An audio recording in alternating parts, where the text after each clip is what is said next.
Mom, I'm back. Rescued by him, entangled in the alien queen's forbidden embrace.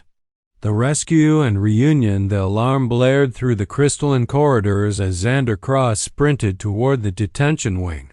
Plasma rifle gripped tightly in his hands. 3 years of reconnaissance, 3 years of planning, and it all came down to these next 5 minutes.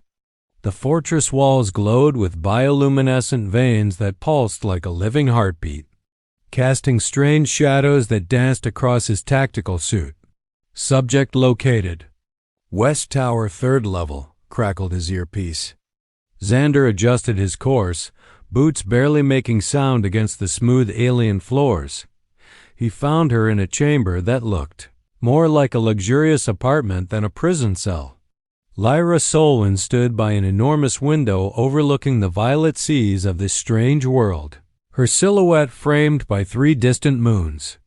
She wore flowing garments of silver thread rather than the research uniform she'd been captured in years ago. Lyra Solwyn?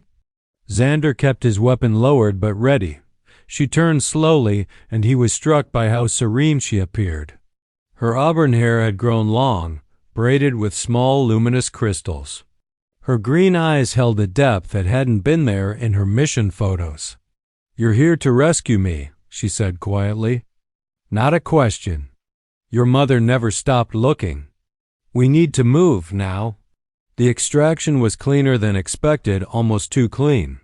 As their ship broke atmosphere, Lyra stared out the viewport with an expression Xander couldn't read. Sadness? Longing? When they docked at the human vessel Wanderer's Hope, Marina Solwyn was waiting in the bay. The moment the airlock opened, the older woman rushed forward, arms outstretched. "Lyra! Oh, my baby!" Marina's voice broke as she pulled her daughter into a desperate embrace. Lyra returned the hug, tears finally streaming down her face. "Mom, I missed you so much." Xander stood back, allowing them their moment. Marina was sobbing now, stroking Lyra's hair, examining her face as if committing every detail to memory. "Thank you," Marina said, looking over Lyra's shoulder at Xander.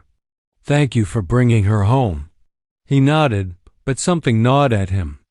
Lyra met his gaze over her mother's shoulder, and in that look was something he couldn't identify. Gratitude, certainly, but also something darker. Regret? Warning?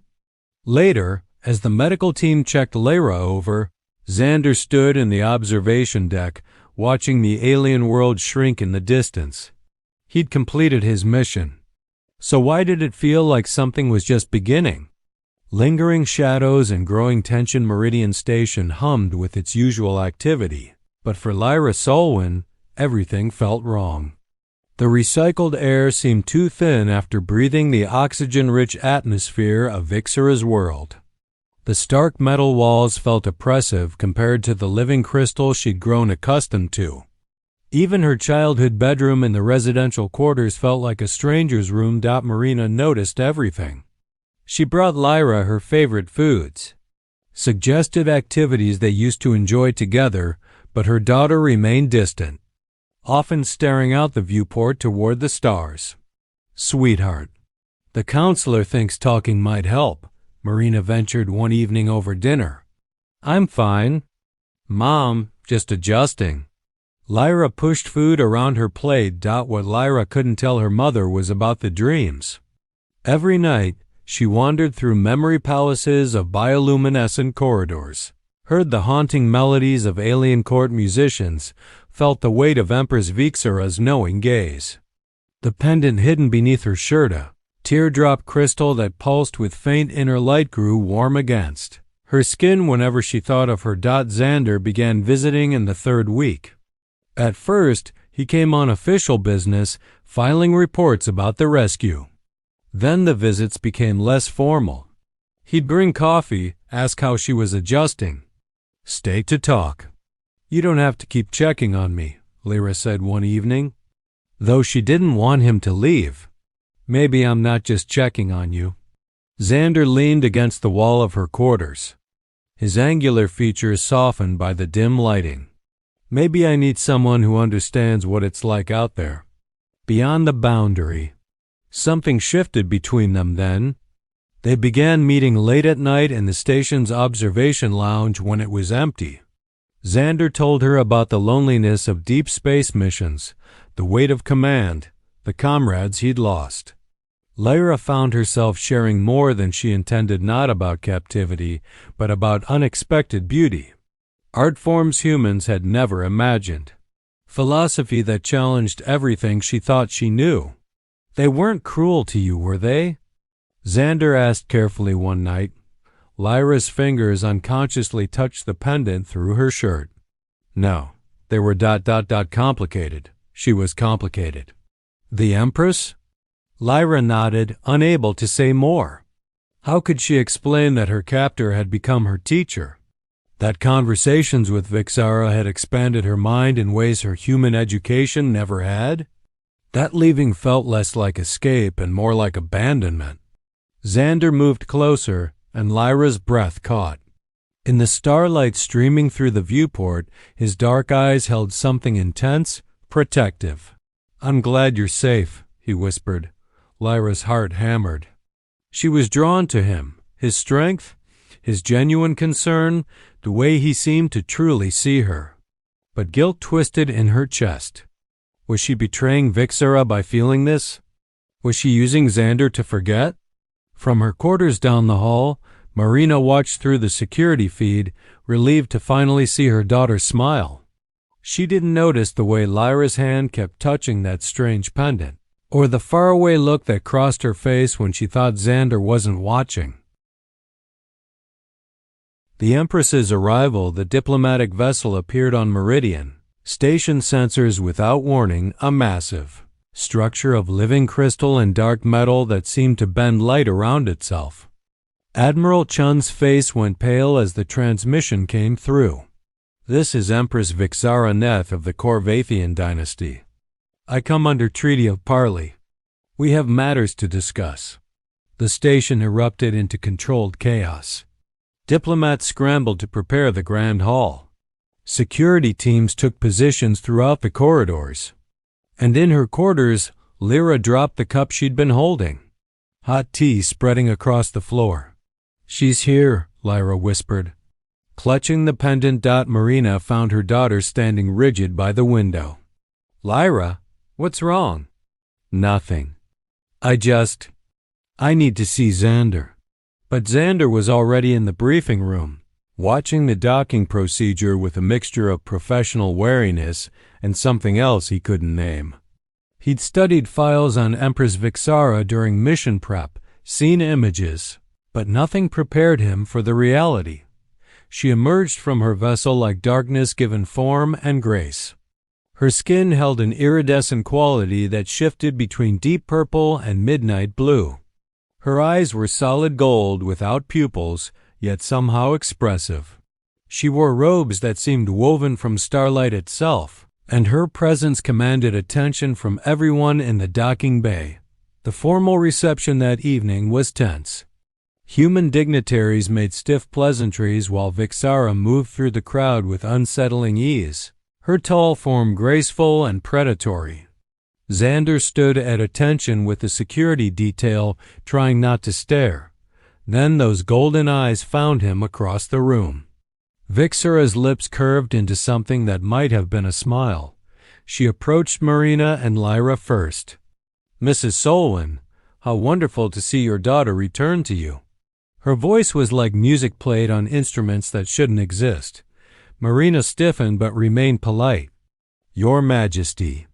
Vixara turned to Lyra, and something passed between them, a look of such intimacy that Xander felt like an intruder witnessing it. "You left something behind," Vixara said softly, reaching out to touch the pendant now visible at Lyra's throat. "But I see you kept what matters." Lyra's eyes glistened. "I couldn't stay." "I know. But I had to see you one more time." Vixara's attention shifted to Xander. "And I had to meet the one brave or foolish enough to steal into my sanctum." She crossed the room toward him, and Xander felt every muscle in his body tense. Up close, she was overwhelming power barely contained, intelligence sharp enough to cut, and something else. Desire? Curiosity? Officer Cross, I require a private audience. It wasn't a request. In a secured conference room, alone with her, Xander struggled to maintain composure. Vixara circled him slowly, studying him like a puzzle. You think you rescued her, Vixara said. How charmingly human.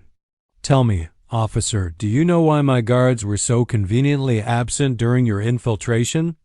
Why the security systems failed at such opportune moments? Xander's jaw tightened. You let me take her. I let her go. There's a difference. Vixara stopped in front of him, close enough that he could feel the heat radiating from her alien form. She needed to choose. To see her human world again. To understand what she was giving up. She's not yours to keep. No? Vixara's golden eyes seemed to see through him. Then why does she still wear my gift? Why does she dream of my halls? Why do you, brave soldier, feel your pulse quickening right now, not from fear, but from something far more dangerous? Xander said nothing, but his silence was answer enough. Vixara smiled fully then, revealing teeth slightly too sharp. You and I are going to become very well acquainted. Xander Cross, destiny has entangled us now, you, me. And dear Lyra, the question is whether you're strong enough to survive what comes next. She left him standing there, heart racing, mind reeling, and some treacherous part of him already anticipating their next encounter. Forbidden encounters, the week following Vixara's arrival, transformed the Meridian Station into a powder keg of tension. The Empress maintained diplomatic quarters in the station's most secure section, but her presence seemed to permeate everywhere. Xander found himself summoned to her chambers 3 times for security consultations. That felt more like psychological warfare wrapped in silk. Meanwhile, Lyra sought him out with increasing frequency. She'd find him during his patrol routes, in the training facility, even waiting outside his quarters. Her need for his company was palpable, tinged with something desperate. Walk with me?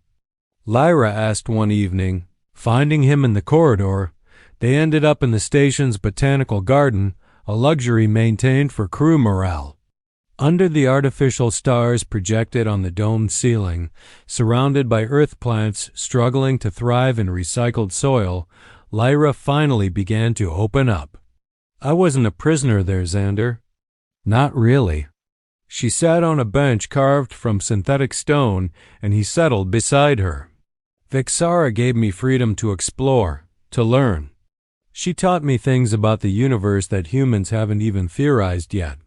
She was extraordinary. Then why leave? Xander asked gently. Because I'm human. Because my mother was dying inside without me. Because ... Lyra turned to face him, her green eyes reflecting the false starlight. Because I was starting to forget what it meant to be connected to my own kind. To feel what I'm feeling right now. She reached for his hand, and Xander's breath caught. Her fingers were warm, trembling slightly. The space between them seemed to contract until he could count her heartbeats and the pulse at her throat. Lyra. His voice was rough. I dream about her, but I think about you, she whispered. Is that wrong? To want both? To miss her wisdom and crave your warmth? Xander cupped her face with his free hand, thumb brushing her cheekbone. Nothing you feel is wrong. They leaned toward each other slowly, inevitably, like gravity finally asserting itself. Their lips were a breath apart when Lyra's pendant suddenly flared hot against her chest, making her gasp and pull back. I'm sorry, she said, touching the crystal. I can't. Not yet. Not until I understand what this all means. Xander nodded, disappointment warring with relief. I'll wait. However long you need. But fate had other plans. 2 nights later, Xander was reviewing security protocols in a seldom-used corridor when a door he'd passed 100 times suddenly opened. Lost, Officer Cross? Vixara's voice curled around him like smoke. Before he could respond, She pulled him into the darkened room, a private chamber she'd somehow claimed. The space was transformed with bioluminescent growths, casting everything in ethereal purple-blue light. "Your Majesty, this isn't appropriate." "Appropriate?" Vixara circled him, her robes whispering against the floor. "You humans and your precious rules. Do you know what I am, Xander? I am 300 years old. I have commanded fleets that span star systems. I have seen civilizations rise and crumble. And in all that time, I have rarely encountered something that genuinely intrigues me." She stood before him now, close enough that he could see patterns shifting beneath her iridescent skin like living tattoos. "You intrigue me. Your courage. Your loyalty. The way you look at Lara with such tender restraint while looking at me with such delicious fear. I'm not afraid of you." But his voice betrayed him. Vixara's hand rose to his chest. Not quite touching, but close enough that he felt energy crackling between them. "Liar, you fear me. You desire me. You hate yourself for both." Her golden eyes locked onto his. "Let me tell you a secret, brave soldier. Lara fell in love with me during her time in my court. Not the desperate love of captive for captor, but genuine affection. She loved my mind, my power, my difference. And when she speaks of you, I hear the same longing in her voice. Why are you telling me this? Because I could take you right now." Her hand finally made contact, fingers splaying across his chest where his heart hammered. "I could show you pleasures your human lovers never imagined. I could make you forget duty, forget Lyra, forget everything but the taste of my kiss. I could make you mine." Xander's entire body was rigid, every nerve ending on fire. "But you won't." "Oh, I want to." Vixara leaned closer, her breath cool against his ear. "I want to claim you as I should have claimed Lyra, but that wouldn't be worthy of either of us, would it? Where's the victory and compulsion when I could have your willing surrender?" She stepped back, and Xander felt like a puppet with cut strings. "Go to her tonight, Xander. Love her with all your human passion. And every moment you touch her, you'll wonder what it would be like to touch me. That's my gift to you, exquisite torment." He fled, her laughter following him down the corridor like a promise. That night, he couldn't sleep. His mind replayed both encounters, Lyra's vulnerable honesty, Vixara's intoxicating danger. He was caught between two worlds, two desires, and he had no idea how to choose without destroying something precious. The choice and consequences. The crisis came during the treaty signing ceremony. Diplomats from both worlds had finally agreed on terms for peaceful coexistence, border recognition, and cultural exchange. The Grand Hall was filled with dignitaries, military personnel, and press drones capturing every moment. Xander stood at attention with his security team, watching Vixara apply her seal to the holographic document. She looked radiant in formal regalia, a crown of crystallized light adorned her head, and her robe shifted colors with her movements. As the ceremony concluded, Vixara addressed the assembly. "This treaty represents a new era. To cement our alliance, I propose a cultural exchange, a human representative to live at my court and learn our ways, as Lara once did. And I have someone specific in mind." Xander's stomach dropped as those golden eyes found him. "Officer Xander Cross, your courage impressed me. Your integrity speaks to your people's finest qualities. Come with me to my world. Serve as liaison. I will grant you status beyond your imagination, access to knowledge your scientists dream of, and—" her smile was dangerous, personal attention from the throne itself. The room erupted in whispers. Admiral Chun looked stunned. Marina Solwyn went pale. And Lyra stood frozen, her hand clutching that damned pendant. "Your Majesty," Xander began carefully, "I'm honored, but before you answer—" Lyra's voice cut through the murmurs. She stepped forward, her face set with determination even as tears gathered in her eyes. "Xander, wait." She crossed the space between them, ignoring protocol, ignoring the hundreds of eyes watching. When she reached him, she took both his hands in hers. "I should have said this in the garden. I should have been brave enough." Her voice shook but didn't break. "I'm falling in love with you. I know it's fast, I know it's complicated, but every moment with you feels like coming home. Not to a place, but to myself. The version of me that's fully human and finally okay with that." She turned to Vixara, still holding Xander's hands. "You gave me so much, Empress. You expanded my mind and showed me wonders. But Xander shows me something you never could, what it means to be vulnerably, messily, beautifully human.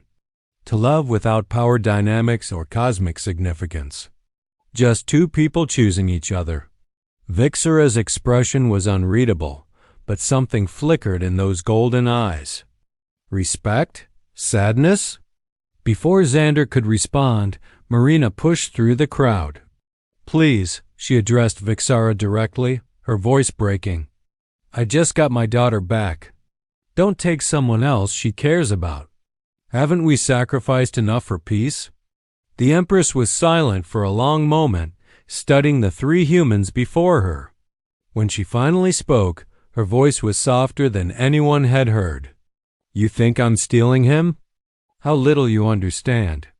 I'm offering him a choice, true freedom to pursue desire without shame or limitation." She descended from the dais, approaching Xander with predatory grace. Standing before him, she was magnificent and terrifying. "I could give you everything, Xander Cross. Power, knowledge, pleasure beyond human capacity. I could make you immortal, let you see the universe through eyes that have witnessed millennia.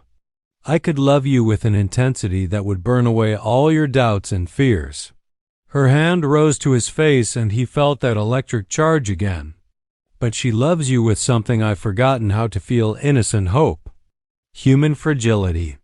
The belief that love can be simple and still be enough." Vixara's golden eyes held his.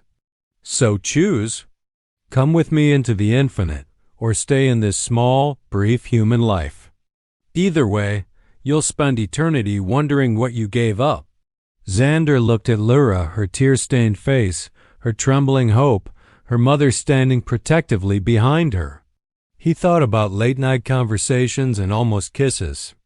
About building something real rather than exotic. About growing old instead of witnessing ages. Then he looked at Vixara, ancient, powerful, offering him the universe itself. The temptation was staggering. Part of him wanted to surrender to that darkness, to see what lay beyond human limits. "Empress Vixara," he said quietly, "you honor me beyond measure. But I choose to remain human, with all its limitations and brevity." With Lyra. Something like pain crossed Vixara's face before her mask of regality returned. "Then you're braver than I thought. Or more foolish." She stepped back, and the pendant around Lyra's neck suddenly went dark, its glow extinguished. "Keep it anyway," Vixara said to Lyra. "A reminder that love takes many forms. That what we shared was real, even if it couldn't last." She addressed the assembly one final time. "The treaty stands. I will return to my world, alone, perhaps in another century when you're dust, Xander Cross. I'll find someone brave enough to accept what you refused." As she swept from the hall, her entourage following, Xander pulled Lyra into his arms. She buried her face in his chest, sobbing with relief and residual longing. Marina joined the embrace, holding both of them. "Did I do the right thing?" Xander whispered later, alone with Lyra in the empty garden. She kissed him then fully, deeply, with all the passion they'd been restraining. When they finally parted, both breathless, she smiled through tears. "You chose life. Messy, complicated, human life. That's always right." But as they held each other under artificial stars, Both knew they'd carry Vixara's shadow forever, a beautiful, terrible what-if that would haunt their dreams and sharpen their appreciation for what they'd chosen. Some temptations aren't meant to be resolved, only survived. And somewhere in the depths of space, an empress smiled sadly, wondering if the human had any idea how rare it was for her to let something precious go twice.